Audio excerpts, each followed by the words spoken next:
to the south, but yes, you will see some sprinkles and very light rain for the morning commute. Nothing heavy, but the roads could still be damp from the overnight rain showers. Temperatures not bad at all for this evening. We were still in the 60s just an hour ago, 58 right now. By 3 o'clock, some scattered showers, maybe a rumble of thunder, and some light rain by 7 a.m. Then we begin a warm-up. Wait for that. Okay, see you in a bit. Thank you, Brian. New tonight, 5 young brothers sent to the hospital after this rollover crash on I-41 near Germantown. A 16-year-old was behind the wheel. That accident caused backups for miles in the southbound lanes this afternoon.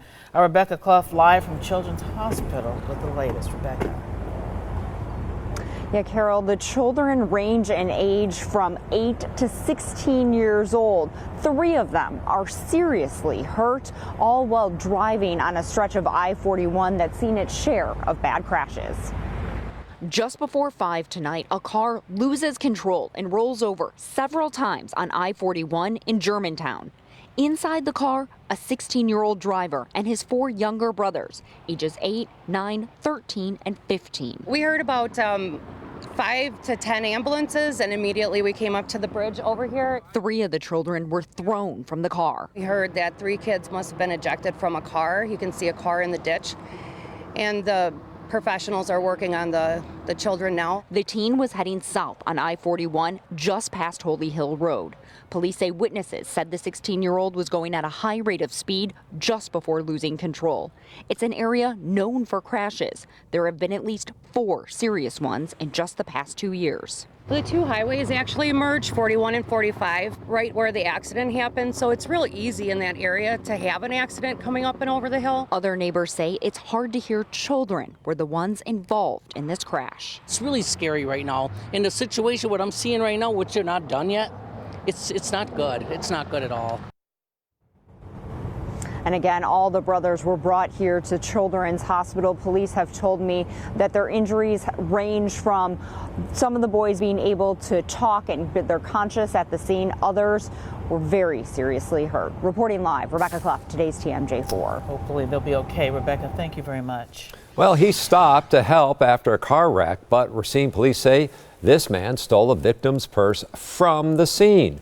A witness says the man helped people get out of a flipped over car, then went back to the vehicle several times, claiming to check for other passengers.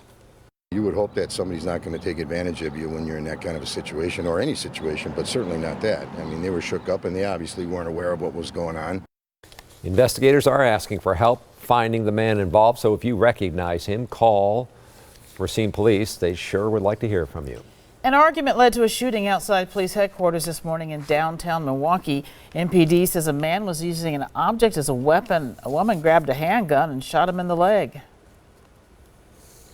It's unusual, but not unheard of for them to happen right outside of a police building.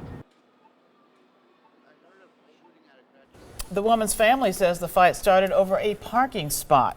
She was taken into police custody, but her status remains unclear. It's the first test for 2 bills to toughen Wisconsin's drunk driving laws. A special session is set tomorrow in Madison. An assembly committee will vote on the proposals. One would set a mandatory minimum 5-year prison sentence for drunk drivers who kill someone. The other would force anyone who gets a drunk driving ticket to go to court. Now, we launched Project Drive Sober to spotlight the drunk driving problem in Wisconsin. Go to tmj4.com/drivesober. Find out who your lawmaker is and how to contact them to give your opinion on these bills. Milwaukee Mayor Tom Barrett says he wants aldermen to vote right now on a plan to extend the streetcar before next summer's Democratic National Convention. To me, this is a wonderful opportunity that we should not miss. The $52 million streetcar proposal has come to a screeching halt over Common Council members' concerns. Some want money for community programs or private businesses to pitch in to fund the streetcar. The delay could mean the extension would not be completed before the DNC. One of the Packers' offseason additions is sharing the wealth. Delaney Bry shows us how Zadarius Smith is using his big contract to help his mom. After the Green Bay Packers signed Zadarius Smith, I remember his first interview clearly. How could you forget a guy who described himself as a good old country boy and said when he found out he was becoming a Packer, he asked his mother to quit her job? Well, we do have an update on Mama. She didn't want to quit, but she did accept a new house. I asked her to quit, but it seems like when you're working so long and doing something for so long, you don't want to give it up because you love it. So that's one thing I love about my mom, that I think she's been working there for 27 years. So to be able to not quit, you know how older people get. They just want to work. I see a lot of older people like at Walmart just want to be there and work. So that's good for her, man, and I'm just happy that she's happy and that my family is happy now with this situation that's going on now. Smith's locker is right by first-round pick Rashawn Gary's, and Smith says he may be new to the Packers, but he's not new to the game, and there's a responsibility that he has to make sure the new guys get off on the right foot. Reporting in Green Bay, Delaney Bry, today's TMJ4. Oh, he certainly has a big heart. He certainly does, yeah. A Milwaukee native conquered the course tonight on American Ninja Warrior.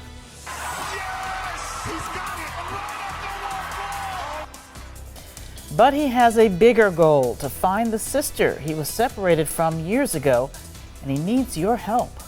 And a downtown buzz, the local community where this swarm of bees took over a sidewalk.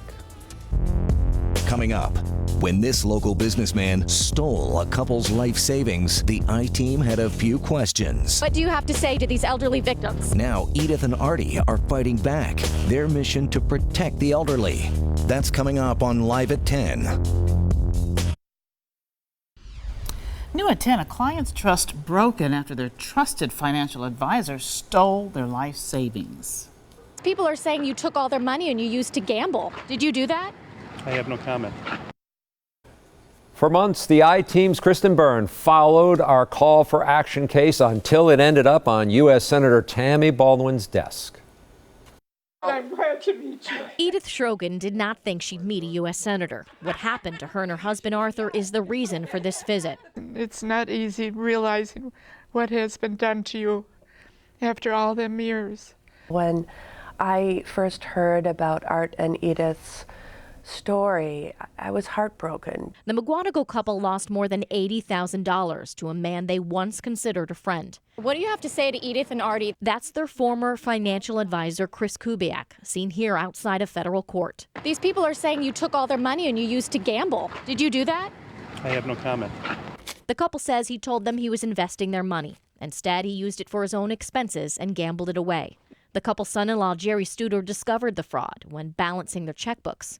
I would hate to be in Arthur and Edith's shoes 30 years from now and have somebody doing this to me. So Jerry wrote a letter to Baldwin saying the laws on the books protecting elders from financial fraud needed to be stronger. It's just not right. And I guess it just lit a fire under me. Senator Baldwin went to work. Her bill mandates elderly victims be paid back full restitution with interest. If the criminal doesn't pay them back entirely, the victim's compensation fund would come into play. It also would force fraudsters to report crimes to the state attorney general, and their faces would be on a watch list website. We need to have a better system to bring justice. Do you think you'll get it back? I won't live long enough. Depending on if the bill makes it into law, Edith and Arthur may never see their hard-earned money again. Their attorney isn't giving them false hope. Full restitution is very rare in the cases that we see. Oftentimes we can find a way to settle and hope that that amount of money comes in. Say this bill does become a law. This isn't going to stop fraudsters from going after the elderly. That's for sure. Fraudsters will always be there. We just need to strengthen ourselves and our laws and our tools in the 21st century. The Schrogens are in a senior living facility now. What's been done can't be erased. All these little ladies are sitting there, and I'm thinking, I hope it doesn't happen to them. Kristen Byrne, today's TMJ4. We have some breaking news to tell you about right now. This comes from Sheboygan. A crash has shut down a stretch of I-43.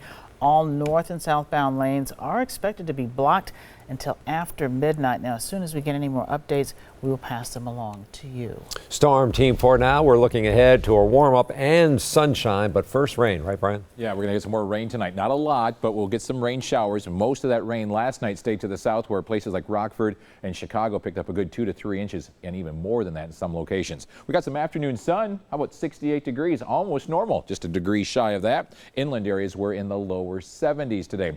What a great evening. The wind died down. The temperatures were in the lower 60s. We've now dropped to 58 degrees, a light southeasterly breeze. 51 though in Port, a little cool there. 50 in Racine. Inland areas still flirting with that 60-degree mark. In fact, 63 right now in Watertown. The Goddard gauge for tomorrow, I'm going to give it a 7 because there are some clouds and a few sprinkles and light rain showers for the morning commute. Then you'll get some afternoon sun. Look at that, a high of 71. Could be a little bit cooler at the lakefront with that southeast breeze developing. And there's about a 20% to maybe a 30% chance of a late afternoon shower.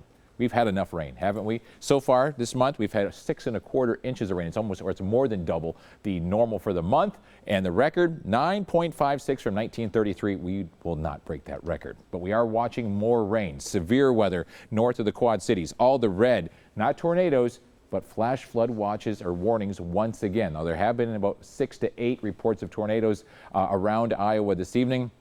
They've been small, unlike the EF4 yesterday that was outside of Kansas City. But this rain is heading into our direction. Most of it stays south once again, but we will get some light rain out of this well after midnight tonight. This is the setup. We got the warm front to the south, the low pressure system as well, creating these scattered rain showers. The future forecast showing you the rain moving in. Once again, nothing overly heavy, but by 9 a.m. still a few sprinkles around. And then by afternoon, could still see a few spotty light rain showers or sprinkles before things start to quiet down in the afternoon and we get some sunshine. So our rain chances this evening and overnight tonight, about a 60% chance by 4 o'clock, drops down to 40% by 10 a.m. I think it's going to be even lower than that, but there is that secondary chance for a spotty shower late in the evening. Once again tomorrow, scattered, morning and then later. Friday, dry. Saturday, some scattered showers in the morning, and then Sunday is dry. It's like every other day. How much rain tonight? Could see about 1/4 to maybe a ½ inch. Those higher amounts would be to the south of us. Over the next 12 hours, we'll stay in the upper 50s with rain showers moving in. You may hear a rumble of thunder, especially south of Milwaukee. And then look at these temperatures tomorrow. After a high of 71, we'll be 68 in Milwaukee, mid-70s inland. Your 7-day forecast, 78 on Friday. Carol, no calling in sick. 60 on Saturday with some morning rain showers, 64 on Sunday. But it is dry. Monday is dry and 67, and then back into the 70s Tuesday and Wednesday. This is Joshua. He's got his umbrella for those few spotty rain showers. Otherwise, he's got the short sleeve shirt on.